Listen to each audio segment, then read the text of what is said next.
¿cómo están? Bienvenidos y bienvenidas a Aprende en Casa 3.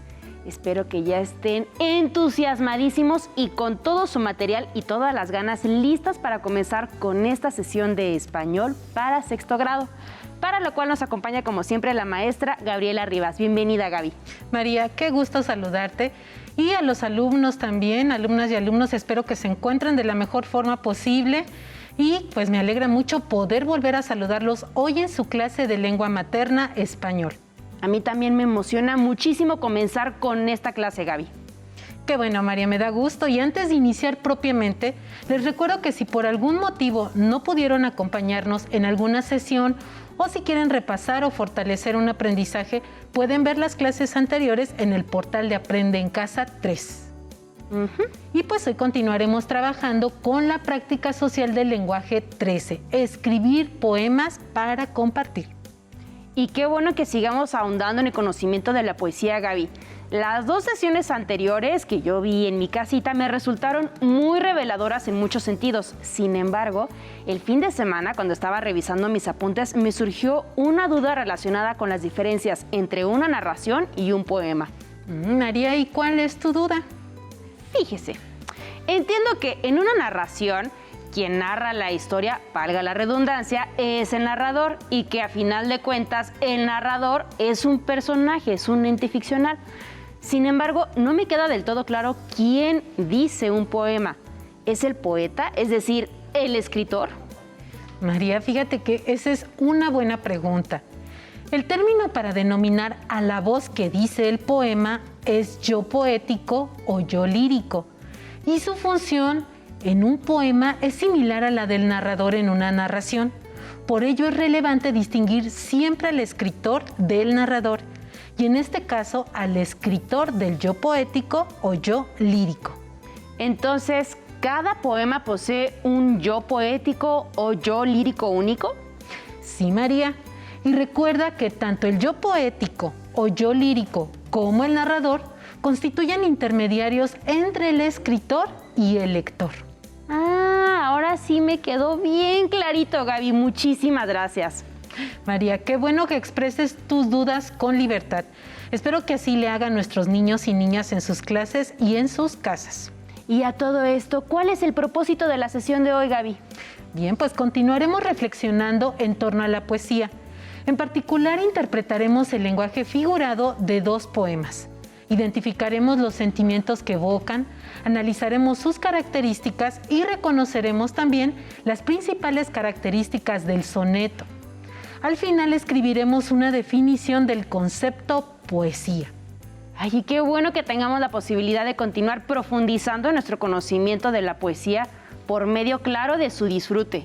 Y por favor, comencemos ya, Gaby. ¿Qué materiales vamos a necesitar? Vamos a necesitar cuaderno, libro de texto de español, algo con que anotar y, de ser posible, un diccionario. Recuerden tenerlo siempre a la mano durante esta clase y también al leer o al estudiar otras asignaturas. Úsenlo con libertad y no solo investiguen en torno a las palabras que buscamos aquí. ¿Y qué textos literarios leeremos hoy, Gaby? Los poemas titulados Poema y Soneto del escritor mexicano Salvador Novo y dos pequeñas notas sobre poesía del escritor francés Paul Valéry. No recuerdo haber leído nada, de Salvador Novo ni de Paul Valéry tampoco. En efecto, María, no habíamos leído ningún texto suyo en Aprende en Casa. En particular, me gustaría mencionar brevemente que Salvador Novo fue un escritor nacido en la Ciudad de México en 1904 y falleció en 1974, quien formó parte de un grupo de jóvenes intelectuales, todos muy brillantes, conocido como los contemporáneos, el cual contribuyó de forma importante a la modernización de la literatura y el arte mexicano en el siglo XX, y se aglutinó alrededor de la revista Contemporáneos, fundada en 1928. Gaby, no recuerdo haber escuchado nada sobre ellos, sobre los contemporáneos. Además de Novo, ¿quién más formó parte de este grupo? Pues algunos de los más destacados fueron Carlos Pellicer, Jorge Cuesta, José Gorostiza, Gilberto Owen y otros dos autores cuyos textos hemos leído aquí. ¿Quiénes? Pues son Jaime Torres Bodet y Javier Villa Urrutia. A ver, déjame ver si recuerdo bien. De Jaime Torres Bodet leímos el poema Amanecer y de Javier Villaurrutia hace 2 sesiones uno titulado Poesía. Así es, María. Como siempre, tu memoria lectora es infalible. Pues ahora comencemos.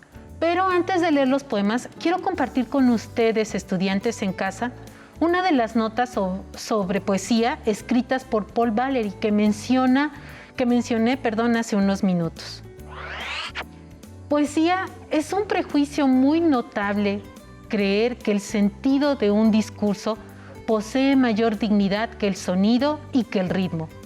Comprender la poesía es haber dejado atrás este prejuicio que quizá no sea excesivamente antiguo y que se vincula con la oposición ingenua y no inmemorial entre cuerpo y alma y con la exaltación del pensamiento, aunque éste sea torpe en detrimento de la existencia y de la acción corporal, aun cuando esta acción sea admirable por su precisión y elegancia.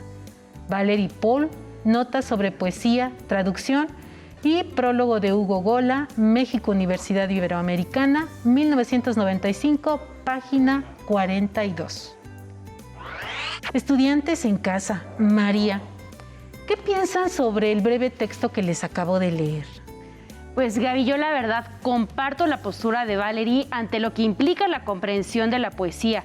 Como lo hemos probado aquí, para comprender un poema no debemos tratar de entender solo la parte intelectual, racional, sino también la sensitiva, la de los sentidos, la cual considera, entre otras cosas, el sonido y el ritmo. Y comprendiéndola así, la poesía posee ciertas cualidades muy disfrutables que la aproximan a la música. María, ¿no pudiste haber explicado de mejor forma la postura de Valéry ante la comprensión de la poesía? Ahora, estudiantes en casa, María, les propongo que respiren hondo, se relajen y se dispongan a disfrutar del poema comprendiéndolo, o lo que es lo mismo, que lo comprendan disfrutándolo. Por favor, ¿me ayudas con la lectura? Gaby, con todo gusto, pongan mucha atención. Poema. Cierto, a veces, muy raras veces ya poco intensas, fugaces, inhibidas, suele aún atreverse una imagen, un silencio, a darme la añoranza, la no cumplida sed de la poesía. Mas, cuán difícilmente alcanza a penetrar esta corteza, este encallecimiento, esta losa fraguada de tiempo sometido. Este apremio, esta fuga, este cerrar los ojos, acatar y convertir en cera la flor y su perfume. Gusanos de palabras carcomen por millares esta carroña mía. La abruman y la expresan, la ocultan, la disfrazan. Son su lujosa cárcel ambulante, son el trueque del fruto en el guijarro, son su escudo, el espejo que finge soles, que precave sombras, la mano vuelta a garra, la sangre ennegrecida y congelada. Y, sin embargo, a veces, muy raras veces ya poco intensas, un efluvio, una voz, una sonrisa, perforan como un rayo mi bosque de palabras, el aturdido muro maniatado, y pueblan con un grito silencioso la no cumplida sed de la poesía. ¿Y la referencia bibliográfica? María, para no ser reiterativos, la mencionaremos después, porque el poema que leeremos más adelante fue extraído de la misma fuente. Por otro lado, estudiantes en casa, María, ¿qué opinan sobre el poema? Pues lo primero que llama mi atención es el título, poema. Pues los poemas que leímos hace 2 sesiones en contraparte se titulaban poesía. ¿Cuál es la diferencia entre los términos poesía y poema? Qué bueno que preguntas eso, María, ya que es probable que algunas de las y los estudiantes se estén haciendo el mismo cuestionamiento. Les propongo que busquen las palabras en el diccionario al terminar la clase. Sin embargo, les pido que en este momento reflexionen sobre las maneras en que han empleado o escuchado que alguien utiliza dichos términos. A partir de la lectura de los poemas titulados Poesía, que leímos hace 2 sesiones, Me quedó claro que al hablar de poesía se estaba haciendo referencia al género literario, pero con el poema que acabamos de leer, como no lo hemos analizado aún, no me queda tan claro a qué hace referencia. Sin embargo, supongo que la palabra poema alude más bien a cada texto del género poesía, ¿no es cierto? Así es, María, muy bien. Aunque también, la verdad, Gaby, he escuchado que muchas personas usan la palabra poesía como sinónimo de poema y dicen, por ejemplo, voy a leer una poesía o escribí una poesía. Sí, María, y aunque no es estrictamente incorrecto, usar poesía como sinónimo de poema sí es preferible, porque es más preciso emplear la palabra poesía para hacer referencia al género literario y poema para cada uno de los textos de dicho género. Ah, entonces hay una sola poesía e una infinidad de poemas, ¿cierto, Gaby? Así es, María. Es una manera posible de distinguirlo. Ahora dime, ¿cuáles son tus impresiones del poema? Pues llama mucho mi atención el último verso de la primera estrofa que dice: la no cumplida sed de la poesía, verso que se repite al final de la sexta estrofa y con el que concluye el poema. Y llama mi atención no solo por la repetición, porque sirve de frase final, sino también porque creo que encierra gran parte del sentido general de este texto. ¿Por qué dices que encierra gran parte del sentido general del texto? Porque el yo poético describe su incesante afán por saciar la sed de la poesía, es decir, por lograr un poema digno de la poesía misma. Me agrada tu interpretación, María. Entonces, ¿el yo lírico describe alguna experiencia exitosa, por llamarlo de algún modo, en su intento por lograr un poema, digo, de la poesía misma, como dijiste hace un momento? Pues describe más bien algunos destellos de éxito que son los que, sumados a su pasión, lo impulsan a vivir entregado a la poesía. Y ahora que lo pienso, los destellos de éxito se describen precisamente en la primera y en la última estrofa. Por ejemplo, el yo poético dice en la estrofa que cierra el poema. Y, sin embargo, a veces, muy raras veces ya poco intensas, un efluvio, una voz, una sonrisa perforan como un rayo mi bosque de palabras, el aturdido muro maniatado, y pueblan con un grito silencioso la no cumplida sed de la poesía. Es cierto, María. ¿Y describe su proceso creativo? Sí, mediante la siguiente estrofa. Este apremio, esta fuga, este cerrar los ojos, acatar y convertir en cera la flor y su perfume. Son muy visuales esos versos. Me fascina la posibilidad de convertir en cera la flor y su perfume. Y tienen un ritmo particular provocador, entre otras cosas, por la repetición de la palabra este, esta, este. Pueden verlas subrayadas con amarillo, por las comas subrayadas con verde y luego por la manera en que se construyó el segundo verso, el compuesto por la palabra acatar, subrayado con azul, que constituye una ruptura en la estrofa, a partir de la cual cambia el ritmo, pues los sonidos que se repiten son ar, ir, or, subrayados con rosa. Así es, y disfruto mucho la lectura de los textos, pero más aún cuando profundizamos en ellos mediante el análisis. Me alegra saber eso, pues ahora leeremos y analizaremos el segundo poema de Amado Nervo, el titulado Soneto. ¿Me ayudas, María? Estudiantes en casa, mientras leemos, centren su atención por un lado en lo que dice el yo poético sobre la clase de texto que está escribiendo y en la manera de decirlo, y por otro en las características del poema mismo, es decir, en el número de estrofas que contiene, en el número de versos que incluye cada estrofa y, de ser posible, en el número de sílabas que contiene cada verso, o en otras palabras, en su métrica. Y recuerdo que ya hemos trabajado con estos elementos en grados anteriores. La última vez fue en quinto grado con la práctica social del lenguaje 8, leer poemas. Entonces, ¿ahora sí ya puedo leer el poema? Sí, por favor, María.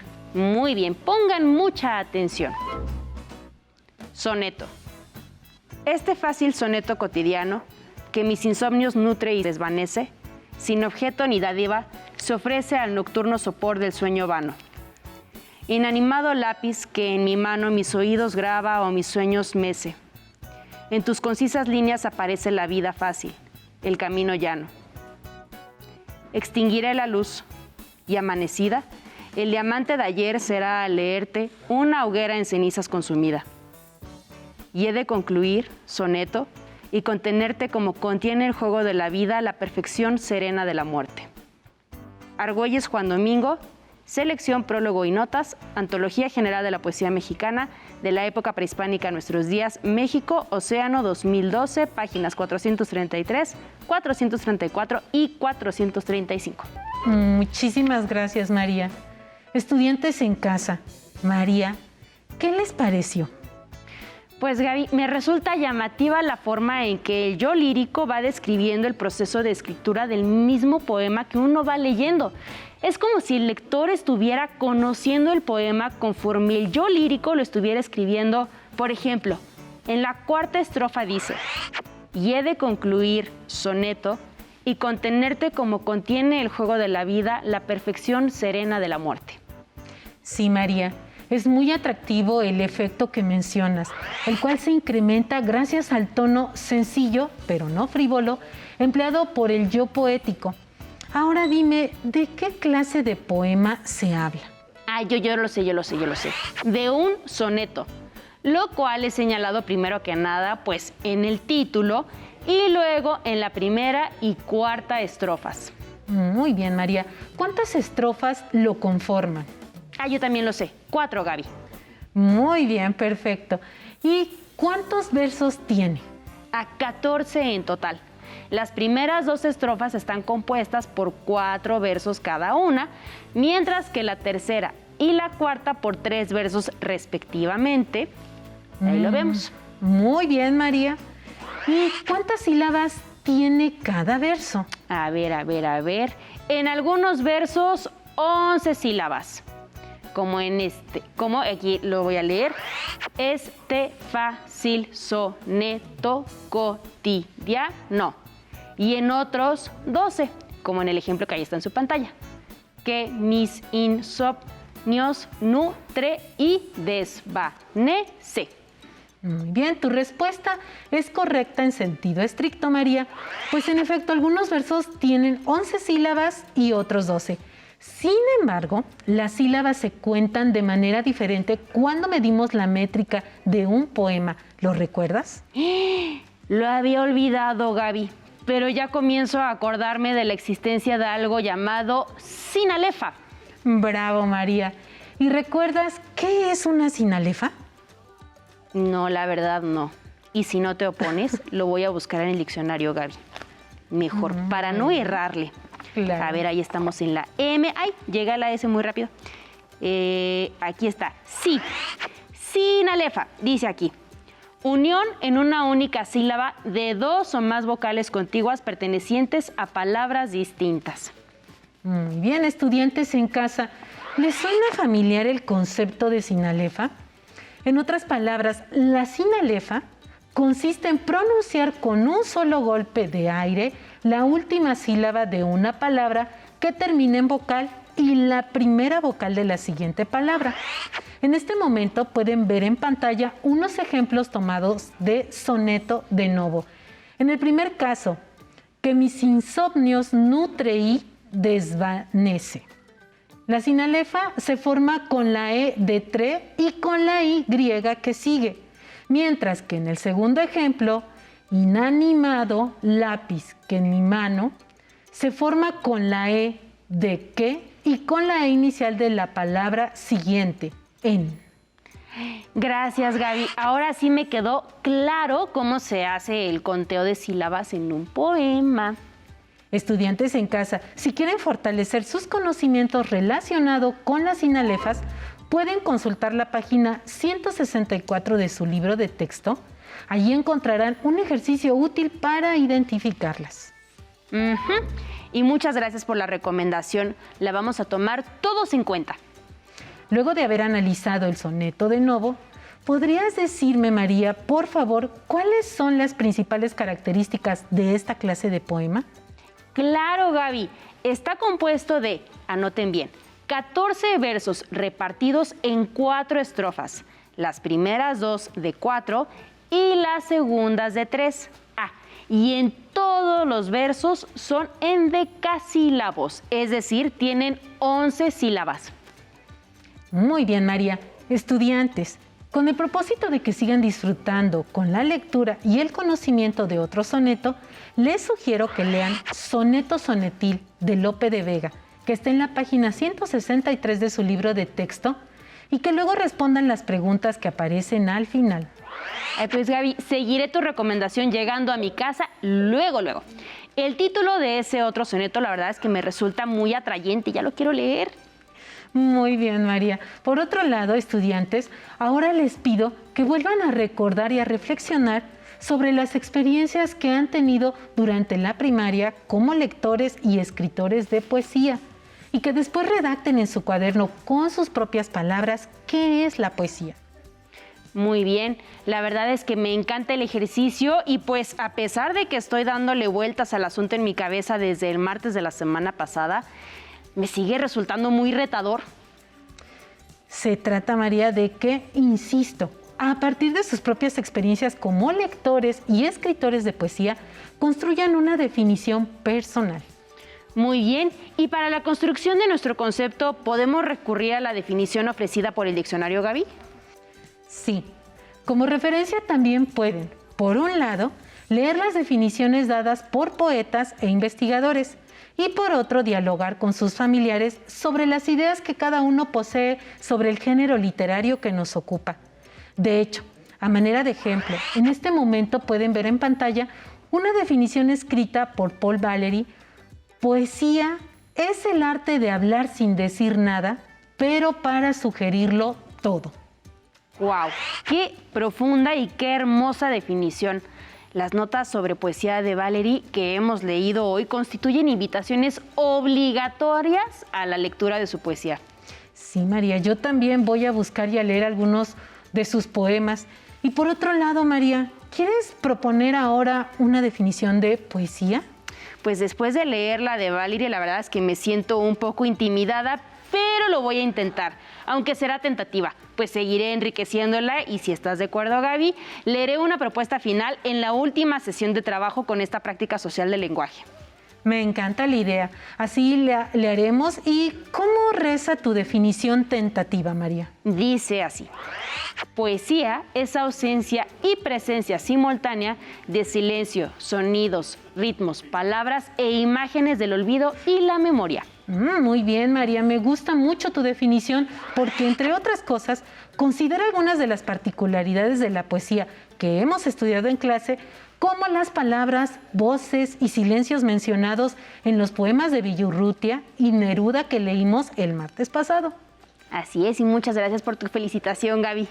Al contrario, gracias a ti por tu esfuerzo y dedicación, María.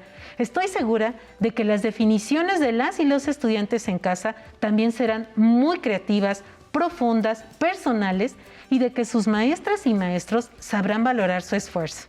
Seguro que sí, Gaby, y muchísimas gracias por esta sesión. Pero antes de concluir, como ya es nuestra costumbre, por favor, María, ¿realizarías la recapitulación final? Por supuesto.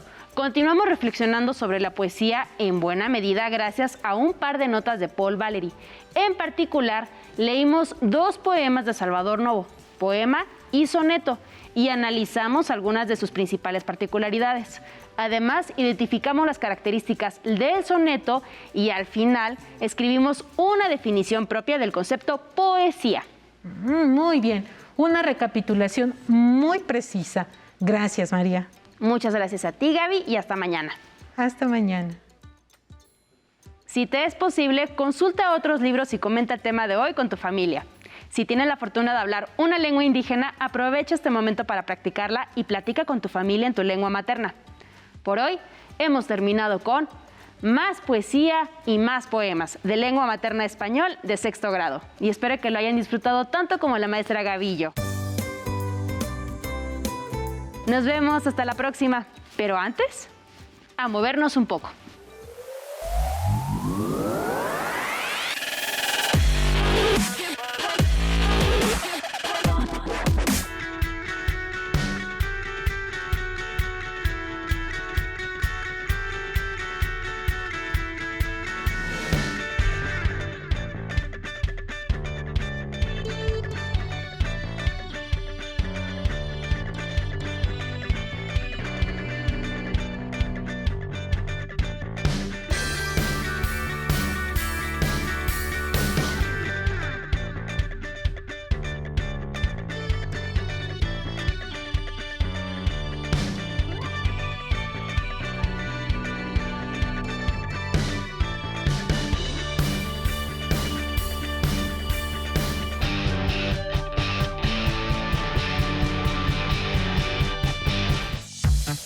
Si no tienes el libro de texto o necesitas ayuda para responder las preguntas, contáctanos.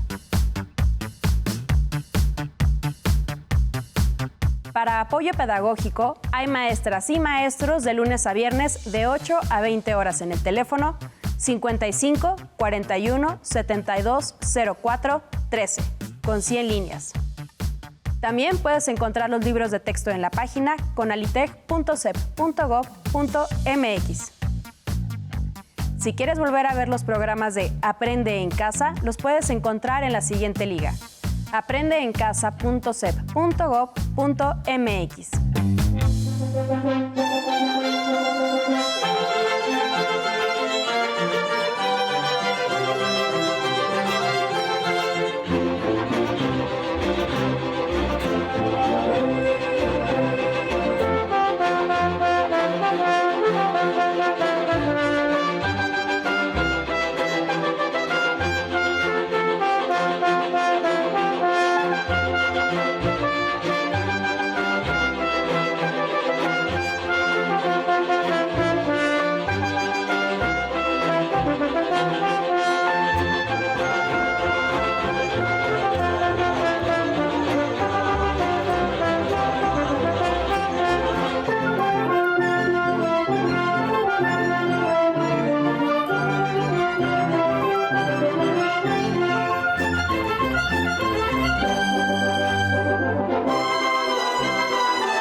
Cuando era pequeña, creía que las estrellas serían mi pasión y pasaba horas viendo al espacio y todo lo que aún había por descubrir. Y aunque en casa el estudio siempre era lo más importante, mi mamá me decía, creo que sería buena idea que seas maestra. Y mi papá le contestaba, creo que es más seguro que seas dentista. Mi curiosidad me llevó a estudiar física, pero fueron mis ganas de conectar con el lado humano de la ciencia lo que me llevó a estudiar física médica. Después de muchos años, mi esfuerzo y mi estudio me llevaron a colaborar en el Organismo Internacional de Energía Atómica, convirtiendo mi pasión en un orgullo que nunca podré olvidar. Los límites solamente se crearon para marcar la distancia hasta donde tú quieres llegar. ¡Atención! ¡Atención! A continuación, información importante. A este número puedes llamar cuando tú o alguien cerca de ti tenga una emergencia.